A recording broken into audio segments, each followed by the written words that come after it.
I never owned a dog, not even a bird.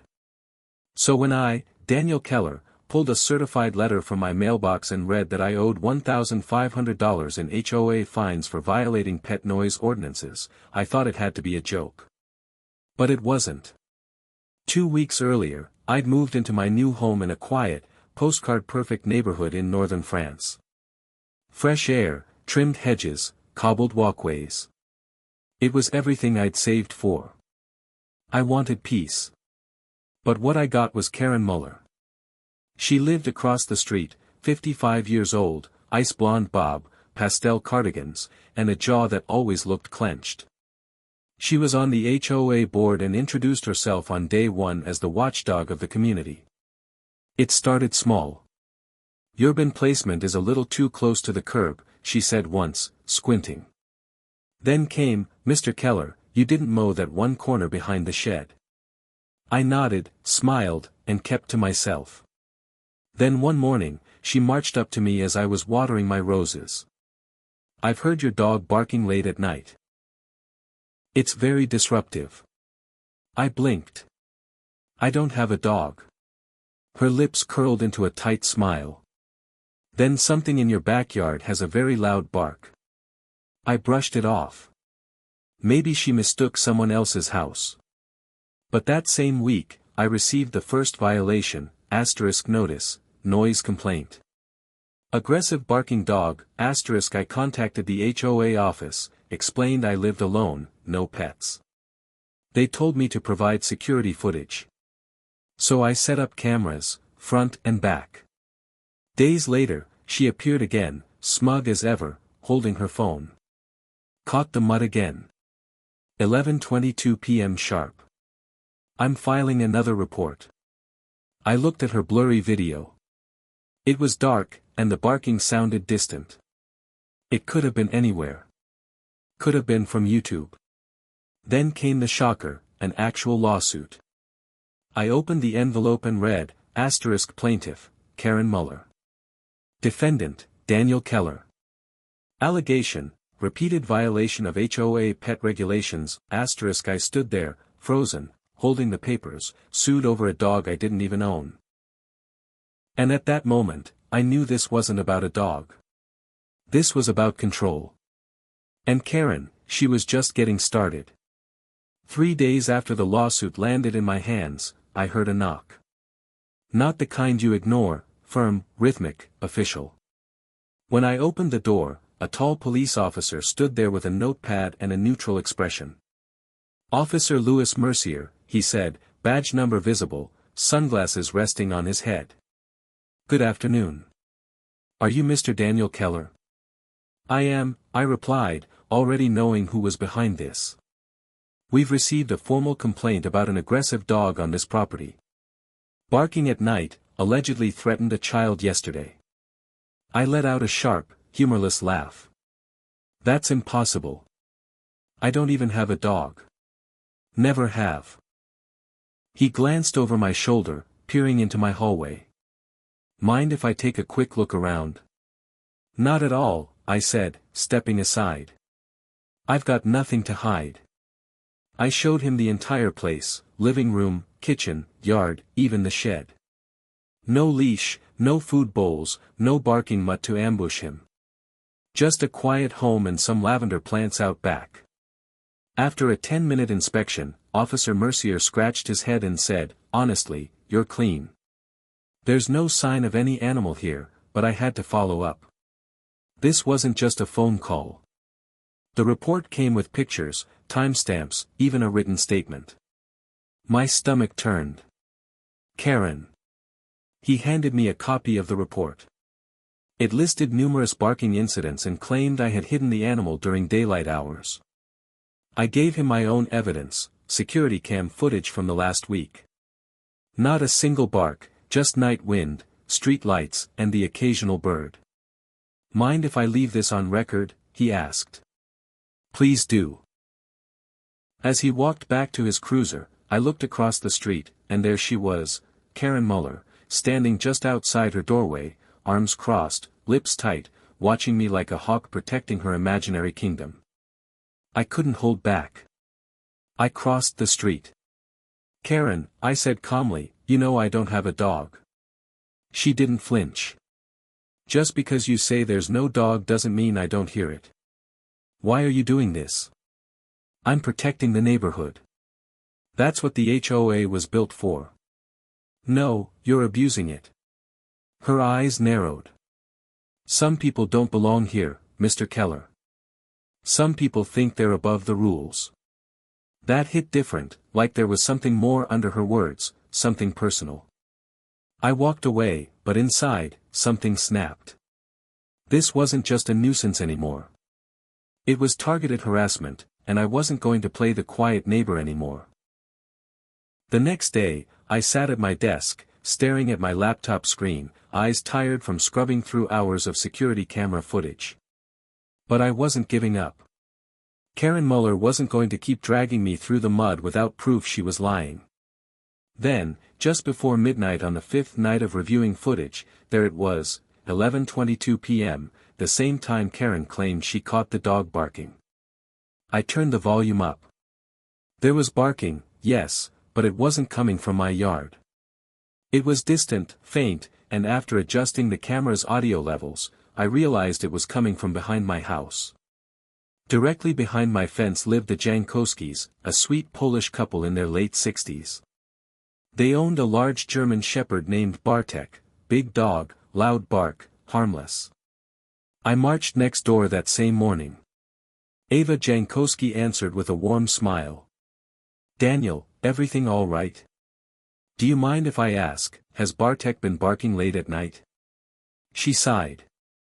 "Only when raccoons crawl over the back tree." "You heard him, didn't you?" I nodded. "I need a huge favor." I explained everything, Karen, the fake complaints, the police, the lawsuit.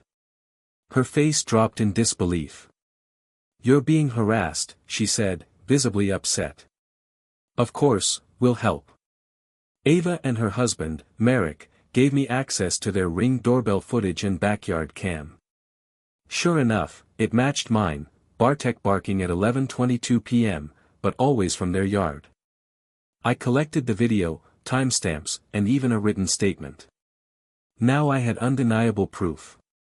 I compiled it all, my footage, the Jankowskis' video, their statement, and a detailed map showing the location of the bark source.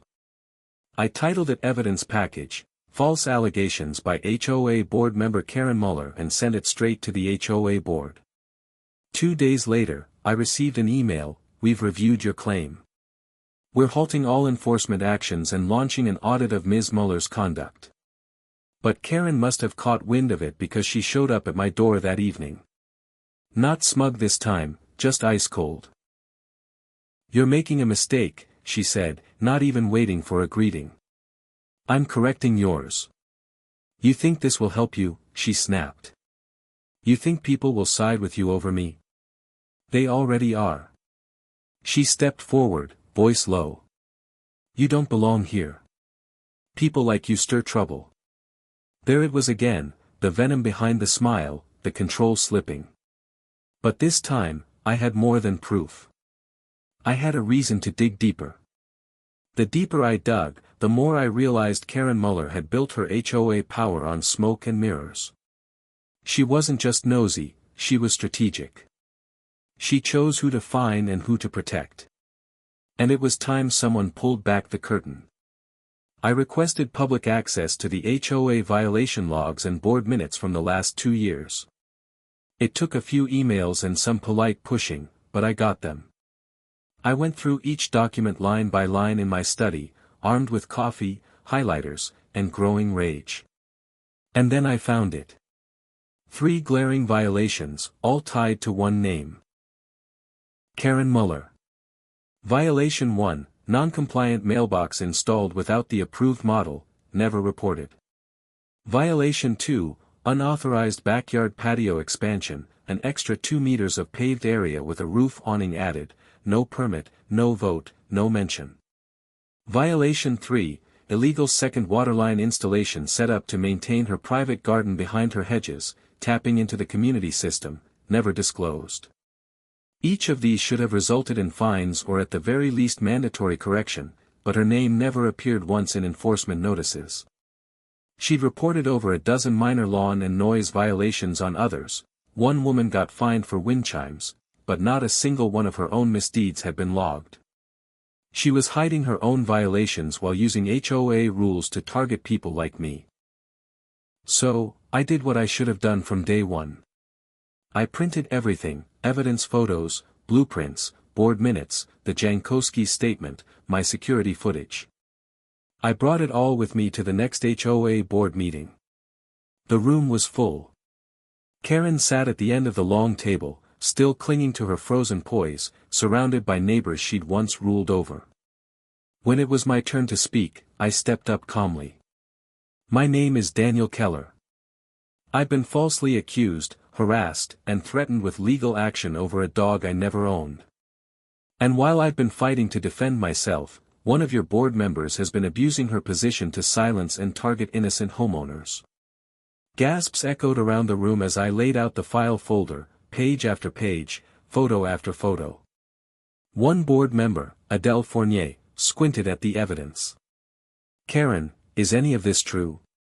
Karen's face tightened. This is ridiculous. He's retaliating because, no, Adele interrupted. This is a breach of ethics. By the end of that meeting, Karen was suspended pending a full investigation. My fines were dropped, the lawsuit withdrawn, but something told me Karen wasn't done yet. With Karen Müller suspended and the lawsuit dropped, peace slowly returned to the neighborhood. No more notices, no more false accusations, just birds, wind, and the occasional bark from Bartek, the Jankowski's loud but lovable German shepherd. But Karen, she wasn't done. Exactly 1 week after the HOA board meeting, there was another knock. I hesitated, half expecting a final apology or maybe a neighborhood kid with a flyer. Instead, I opened the door to a tall man in a dark green uniform, animal control. He introduced himself politely. Inspector Hugo Beret, Animal Welfare Division. We received a report of animal neglect at this address. Anonymous, but urgent. I blinked. You've got the wrong house. I don't even own a pet. He glanced at his clipboard. The report claims you're hiding a large dog in inhumane conditions. No food, no shelter, repeated noise, and signs of aggression. I nearly laughed. This again? He looked tired already.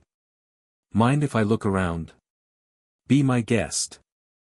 I walked him through the same tour I gave Officer Mercier weeks ago: living room, shed, backyard.